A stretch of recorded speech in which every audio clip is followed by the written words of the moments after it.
Bon, faisons le point. Parce qu'on ne peut pas autant nous humilier et tout le monde fait comme si rien ne s'était passé. Vous voyez, le pays est calme, mais comme si rien ne s'était passé, à part l'affaire Bobda. Donc il faut qu'on fasse le point. Mais avant, j'aimerais parler aux influenceurs. Faites très attention, chers influenceurs. Il est hors de question qu'on aille se faire humilier tout le temps et vous êtes toujours là avec vos discours du genre, non, le lion n'est pas humble, on a seulement laissé. Arrêtez ça. Il s'agit de l'argent des Camerounais. Il s'agit du cœur des Camerounais. Arrêtez ça. Il s'agit même de la santé de certains Camerounais. Parce que nous sommes les supporters inconditionnels des Lions indomptables. Il est hors de question qu'on aille se faire humilier tout le temps et vous avez ce genre de discours. Maintenant, j'aimerais m'adresser au président de la FECAFOOT.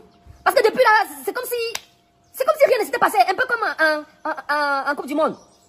Ils sont rentrés là, on a battu le Brésil, basta, c'était bon. Non. Vous savez, pour ceux qui... c'était pas trop mon époque, mais j'ai eu vent de l'histoire.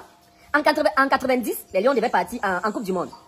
Et je raconte cette histoire pourquoi? Parce que j'ai vu une vidéo ce matin où quelqu'un disait « Oh non, en fait c'est Eto'o le vrai coach, il est là-bas dans les tribunes, et c'est lui qui fait tout. » Mon frère, Eto'o est coach, Eto'o n'est pas coach. Le plus important pour nous, c'est la victoire. On s'en fout de savoir qui est coach. Nous, on veut gagner. Du coup, j'aimerais vous rappeler cette histoire de 90. En fait, voilà les Lions qui sont en train de partir. Et il y a un monsieur qui n'est pas coach, qui appelle le ministre des Sports. Et qui dit au ministre des Sports, l'équipe qui est en train de partir en Coupe du Monde là, il y a quelqu'un qui manque là-dedans. Le ministre dit non, ça va, on peut aller comme ça. Le monsieur dit non. Tant que Roger Mila n'est pas dans l'équipe, vous ne bougez pas. C'est comme ça que le monsieur a pesé de tout son poids malgré le fait qu'il ne soit pas coach. Il n'a jamais joué au foot. Bon, peut-être. Il a pesé de tout son poids pour que Roger Mila aille en Coupe du Monde 90. Et vous connaissez ce qui s'est passé. Vous connaissez ce qui s'est passé jusqu'aujourd'hui, on se vante. Le Cameroun était le premier pays africain à arriver en quart de finale. Grâce à ce monsieur. Samuel Eto'o, prends l'exemple chez Paul Biya. Prends l'exemple chez Paul Biya. Voilà une équipe qui devait partir. Paul Biya, il s'est mis là, il a dit, si Roger Mila n'est pas là, je suis qui aimait Roger Mila. Si Roger Mila n'est pas dans cette équipe, c'est sûr qu'on n'ira pas loin. C'est comme ça qu'il a pesé de tout son poids pour que Roger Mila soit là. On ne refuse pas que tu pèses de tout ton poids pour mettre les gens que tu veux. Mais quand tu vas peser de tout ton poids, c'est pour qu'on gagne, mon frère. C'est pour qu'on gagne, mon cher ami. Non. Inspire-toi de Paul Biya, mon ami. Ne prends pas les gens, oh, Magri, il pas maigri sur le terrain. Oh, Nkoulou. C'est qui là? Raïs, c'est quoi, Raïs? Non. Inspire-toi de Paul Biya. Maintenant, par rapport à Rigo. Président, c'était quoi les objectifs à atteindre par rapport à Rigo? Il avait quel objectif par rapport à cette CAN? Parce qu'on se souvient que à la précédente CAN, on est arrivé, je crois qu'on était 3e. Malgré ça, on a viré le coach, Conceição. Parce que le Cameroun, 5 fois champion d'Afrique, ne part pas en Coupe d'Afrique pour être 3e. Le Cameroun part pour gagner. Donc du coup, c'était quoi l'objectif? Parce que il faut déjà savoir, s'il n'avait pas d'objectif, ça veut dire que tout ce qu'on dit depuis là, que nous on doit virer Rigo là, on est en train de blaguer.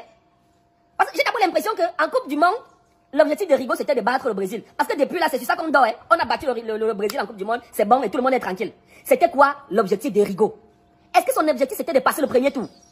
Parce que la façon dont je vous ai vu pleurer, crier, parce qu'on a battu la Gambie. Vous n'avez battu aucune équipe en Coupe d'Afrique. Arrêtez ça. Personne n'a battu la Gambie. La Gambie a marqué 3 buts. 2 buts dans notre camp, 1 but dans leur camp. Vous n'avez jamais battu la Gambie, vous avez marqué 2 buts. Ça, tout le monde doit le savoir. Parce que c'est la réalité. Vous n'avez battu aucune équipe.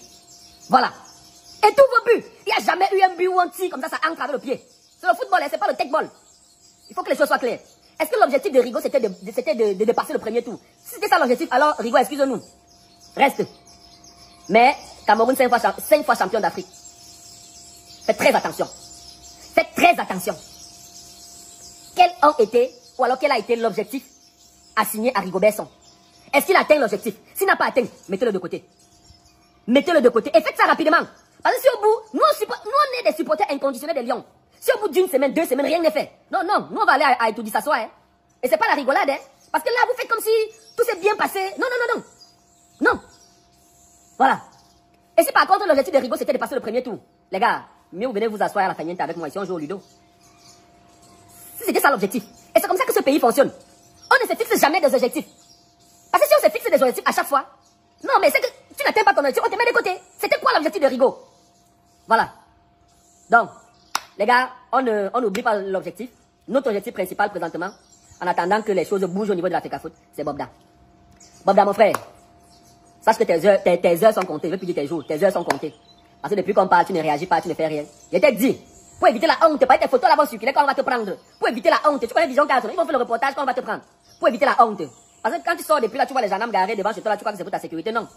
On est en train de s'apprêter pour t'arrêter de la plus belle des manières. Il faudra que tous les médias soient là. Donc, pour éviter la honte, chers frères, Sors. Tu peux même sortir par derrière. Tu prends une moto. Je sais pas. Tu vas soit à la police, soit à la gendarmerie. Tu vas te livrer. Évite la honte. À bon entendeur, salut.